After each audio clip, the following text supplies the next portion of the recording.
Vizio began last year a risky bet to bring to the market televisions of big diagonals with average benefits and reduced prices. This year continues on the same line but will raise the bar with the new model just announced called P-series Quantum.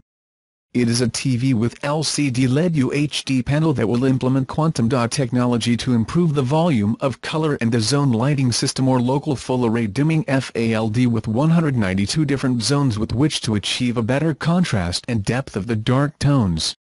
It is the most advanced model of the brand to date and will come prepared for content in HDR10 and Dolby Vision with a few peaks of brightness around the 2000 nits similar to the top range of other brands such as Samsung.